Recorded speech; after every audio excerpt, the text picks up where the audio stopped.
Let's talk netball now. There's a new CEO that's been appointed by the Federation. Netball South Africa was unveiled yesterday in Sandton here in Johannesburg. Modiegi Komane. She joins us in studio, replacing Blanche de la Guerre, who left the post just a few months ago. And Modiegi will have her work cut out for her. She knows that, trust me.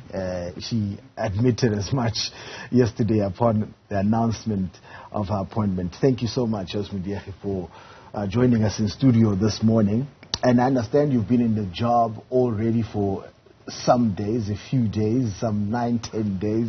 How's it been? It's been hectic. Thank you so much for having me. It's been hectic. It's been... we've been working around the clock. I think we've slept for 3 hours a day, but it's exciting at the same time.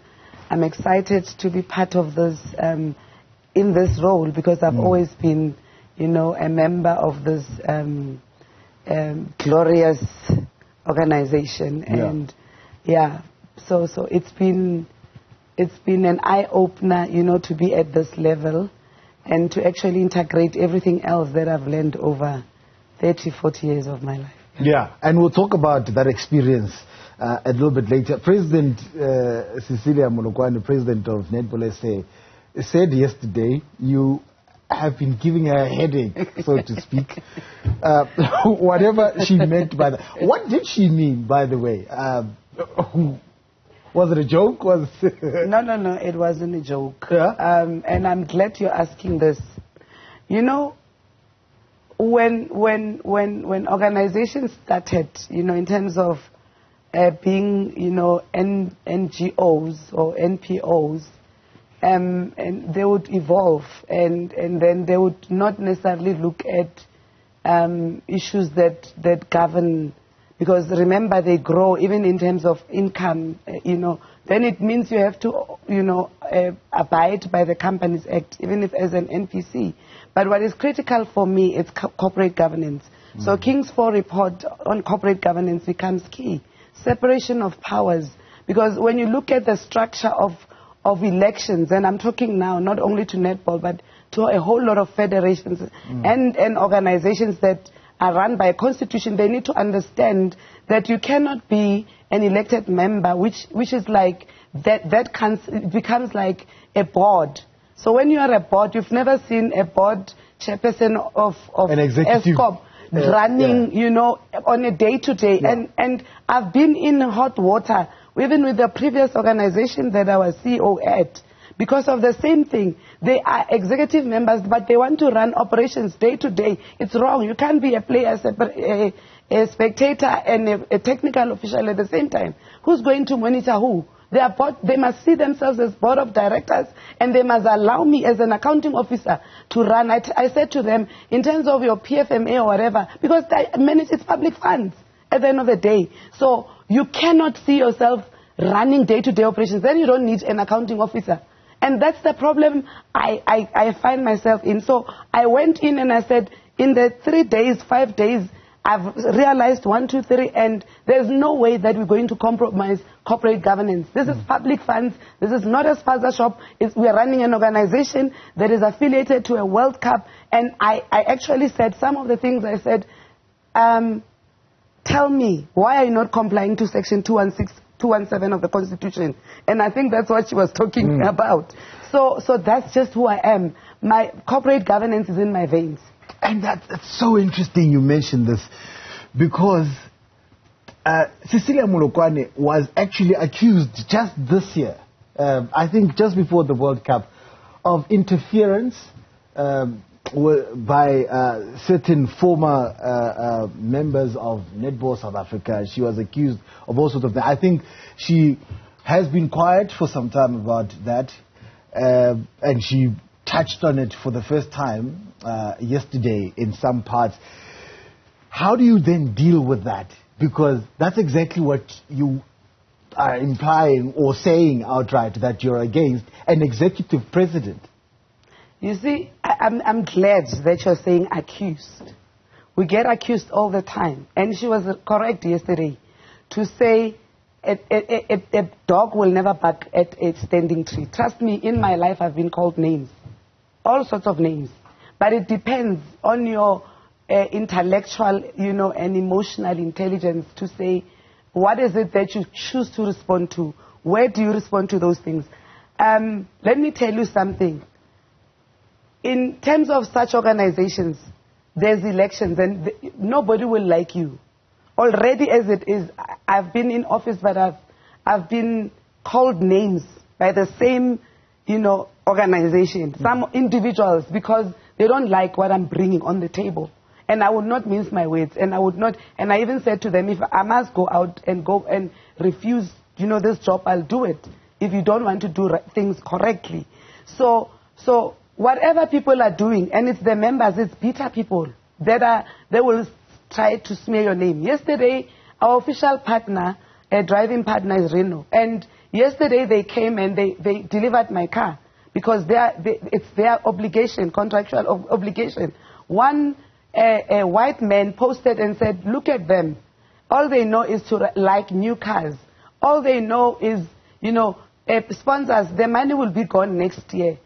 You know what that is about? It's about a black woman being a CEO, taking over from a white woman. That's all it's about 30 years after democracy. It's a smear campaign. What do you think it is? That's all it is. 30 years of democracy. We're still dealing with that as who we are today. And I'm not going to apologize about it. I was talking about it yesterday to say we are Netball. We've got the numbers.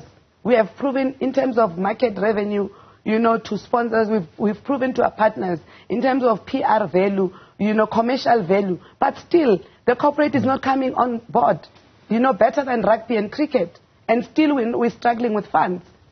Do you know if then there were clashes, bad blood between President Cecilia and the previous CEO, Blanche? There's never been bad blood. That I know for a sure, because I don't know if there's something that I don't know that is personal, I don't know, but I've worked with them the previous month before I got in. Obviously, Blanche had to hand over. In fact, I don't understand what it is, because even the narrative is something else as well, to say that too close. But President Cecilia said her contract is not renewed, and she's welcome to reapply if she wants the job, actually. Reapply like everybody else. Blanche, and go through. Blanche is 70 right now. So the reason, what I know, and that's what Cecilia, the president said yesterday, to say, in fact, the council has renewed her contract twice or thrice because they did not want to destabilize, implementation of the World Cup. That's the reason. I mean, I applied twice. The first time, they didn't even shortlist or go to interview. The second time, I went to interview in May, and they said we wanted a person in June, and they didn't appoint because of the same thing of World Cup. And I was approached, and I took the offer. Okay. Fiery start to the interview there, Modiegi.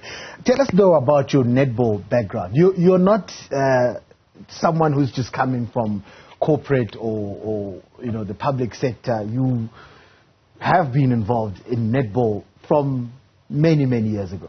Yep. Maybe people don't know. I completed my matric at 16. So I started working at 20, and I was teaching. And at that time, there was an organization, that was even before the United School Sports Association. It was before 1994. So we had Buputatswana School Sports Association. So it was a voluntary organization. That's where I come from. I've been part of a team that actually negotiated for sanctions to be lifted up in this country. I've been part of the team, the ministerial task team of the late and that is Steve Choi. I always tell people we were a team that dealt with transformation in 1995 with rugby, Bului late.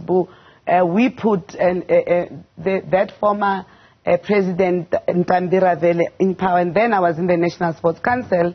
I was part of the team that wrote the transformation policy in sport, and that was by the way, the first transformation policy in this country. So people should not even think we are not comrades. We didn't contribute to the democracy of this country, because that's what people think. Because we took a decision to focus on sports because that was a unifier at the time. And yes, so I was teaching, but I was a volunteer, both in the school sports, but also in the community sports. At that time, it was National Sports Council.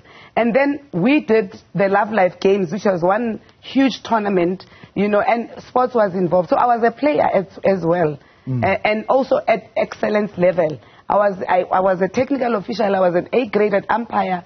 You know, I was an administrator, not only for netball, but multi-coded sports. I've been elected at some point as a deputy to, you know, I was a deputy president of netball in the province in Northwest at some point. So, and then I was, you know, a manager and a senior manager in sports. I've contributed to policies in this country. Yeah. I've contributed to gender policies in this country. I've contributed, you know, to transformation in this country. So, so I've worked also in political offices. And that's important, the background. The reason I wanted us to talk about that is that people might be thinking someone who's not clued up when it comes to issues of sport, what issues, and I say issues because of the transformation that you mentioned, the policies and the background of their code, netball in particular. And it's gonna help you a lot in your line of work, I imagine. But let's go to this as we wrap it up. We speak often about the legacy of 2010 in football, where 2010 left us. Where does 2023 leave netball in South Africa? What's the 2023 legacy, and what do we do then to make sure that there's not as much of the exodus of players leaving for countries like England and Australia to have to go there to make a living out of the sport that they play? You know, there is a legacy program, you know, from the World Cup. There's been infrastructure that's been given out to Africa, you know, countries, and to the provinces. So that is then. And even with as Netball South Africa, we're building 65 courts, even post-2023, but we've come up with a program that a huge skills program, which is a turnaround.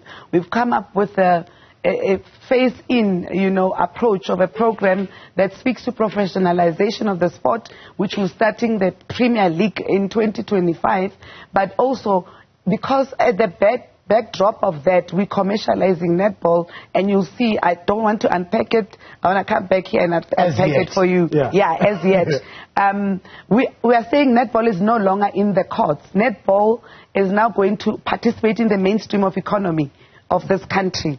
We have a takeoff agreement. The clothing, it's a lot of money. Local manufacturing. Our partners that are there, we've challenged them to say, we want to be part, we want to contribute, you know, to unemployment in this country, skills development, skills transfer. So we're going to do that. Hospitality, it's a lot of money, if I can give you the figures. So we are coming. Watch netball, rugby, cricket, and football. Watch the space. We are coming. Modiegi, Komane, we have to leave it there. So much to discuss, such little time, and you promised that you will come back to unpack a lot of things with us.